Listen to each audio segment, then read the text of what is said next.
Mom's Clippers, a testimony by Susanna Foth Ottman. My mom is a gardener to her very core. I joke that if you cut her, she will bleed green. Whenever she comes to visit, I ask for help in my garden, and she is always willing.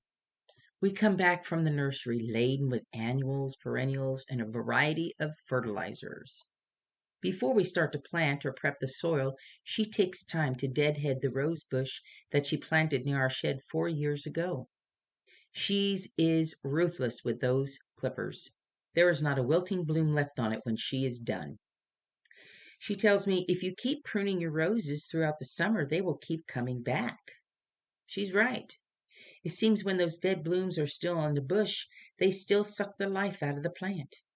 Once the dead flowers are gone, the rose bush can put all of its energy into forcing new luscious blooms open to soak up the sun. Each year, the old-fashioned blooms are larger and more fragrant than the ones the year before. Pruning yields glorious blooms. Somehow, I am the one being pruned by God, and I don't enjoy it. I would rather ignore all the dead places in my life because pruning is painful. What I never seem to remember is that they are sucking the life right out of me. When I keep those rotting areas festering in my life, I am less fruitful. My life's growth is stunted unless I allow the gardener to do his holy work in me.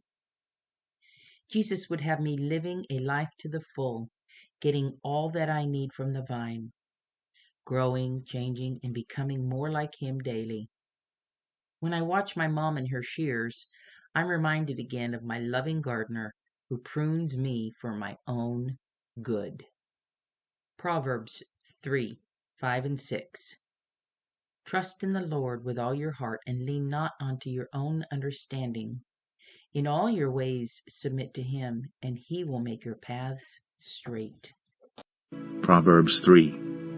My son, do not forget my teaching, but keep my commands in your heart, for they will prolong your life many years and bring you peace and prosperity. Let love and faithfulness never leave you. Bind them around your neck, write them on the tablet of your heart.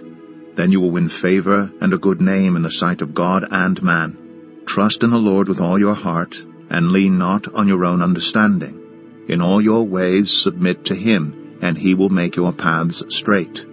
Do not be wise in your own eyes. Fear the Lord and shun evil. This will bring health to your body, and nourishment to your bones. Honor the Lord with your wealth, with the first fruits of all your crops. Then your barns will be filled to overflowing, and your vats will brim over with new wine. My son, do not despise the Lord's discipline, and do not resent his rebuke, because the Lord disciplines those he loves. As a father, the son he delights in. Blessed are those who find wisdom, those who gain understanding. For she is more profitable than silver, and yields better returns than gold. She is more precious than rubies. Nothing you desire can compare with her. Long life is in her right hand. In her left hand are riches and honor. Her ways are pleasant ways. In all her paths are peace. She is a tree of life to those who take hold of her. Those who hold her fast will be blessed. By wisdom the Lord laid the earth's foundations. By understanding he set the heavens in place. By his knowledge the watery depths were divided, and the clouds let drop the dew. My son, do not let wisdom and understanding out of your sight.